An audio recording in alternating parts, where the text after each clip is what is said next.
Welcome to student Telugu.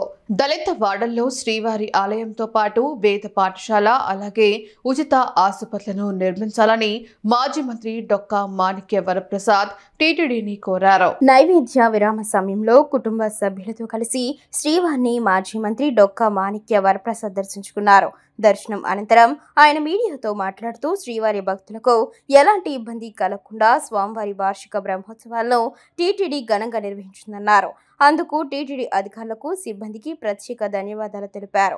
Amaravati నిర్మాణం మరింత వేగవంతంగా నిర్మించేందుకు సీఎం చంద్రబాబుకు స్వామి శక్తిని ప్రసాదించాలన్నారు. దళిత వాడల్లో ఆలయ నిర్మాణాలపై కాంగ్రెస్ నేత షర్మిల అవగాహన లేకుండా మాట్లాడుతున్నారని అన్నారు.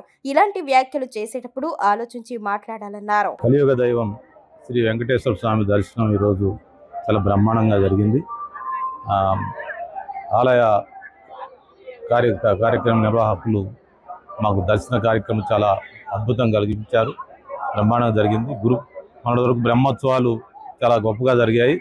తనంతరం ఈరోజు మేము వస్తే భక్తులందరికీ ఎలాంటి ఇబ్బంది లేకుండా మరి చేసినందుకు బోర్డు చైర్మన్ గారికి, వాళ్ళ సభ్యులందరికీ కూడా, టీడీటీ స్టాఫ్ అందరూ కూడా, ఈఓకి అందరికి కూడా ధన్యవాదాలు తెలియజేస్తున్నాం. ఈ విధంగా ఎంతమంది భక్తులు వచ్చినా ఏర్పాట్లు ఎలాంటి ఇబ్బంది లేకుండా అలవాటు చేసుకుంటే భవిష్యత్తులో ఎలాంటి ఇబ్బందులు లేకుండా ఉంటాయి. బాగా చేశారు. ఈసారి బ్రహ్మాండంగా దర్శనం జరిగింది. అంతమంది భక్తులు కూడా చాలా బాగా అందరూ హ్యాపీ ఫీల్ అవుతున్నారు. ఈ వెంకటేశ్వర స్వామి గారికి మా విజ్ఞప్తి ఏంటంటే, రాష్ట్రం ఈరోజు సర్వతోముఖాభివృద్ధి చెందాలి. రాష్ట్రంలో ఉన్న ఆర్థిక పరిస్థితి నుంచి బయటపడి రాష్ట్రం పేద వర్గాలకు మరింత సహాయం చేసే విధంగా ఎదగాలని, సంక్షేమ అభివృద్ధి కార్యక్రమాల్లో ముందంజలో ఉండాలని కోరుకుంటా ఉన్నాం.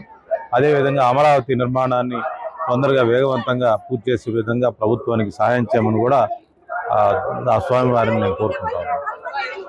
అదేవిధంగా ఈ మధ్య పిసిసి అధ్యక్షురాలు షర్మిలా మేడం గారు దళిత వాడల్లో వెంకటేశ్వర స్వామి టెంపుల్, రామాలయాల మీద అవగాహన లేదేమో.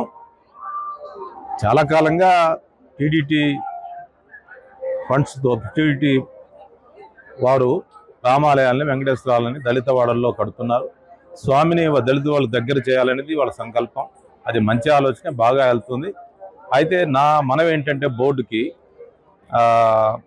దేవాలయంతో పాటు వెంకటేశ్వర స్వామి రామాలయంతో పాటు ఒక వేద పాఠశాల, ఒక హాస్పిటల్ కూడా కట్టి దాన్ని ఒక కాంప్లెక్స్గా, మండలానికి ఒక కాంప్లెక్స్గా వేద పాఠశాల, ఇటు హాస్పిటల్, డిస్పెన్సరీ, అదేవిధంగా పాఠశాల, అదేవిధంగా దేవాలయం, మూడు ఒక కాంప్లెక్స్లో కట్టినట్టయితే దళితులకి బాగా ఉంటుంది. వాళ్ళు చదువుకుంటారు, వేదాధ్యయనం చేస్తారు, వాళ్ళు స్వామివారికి మరింత దగ్గర అవడానికి అవకాశం ఉంటుంది.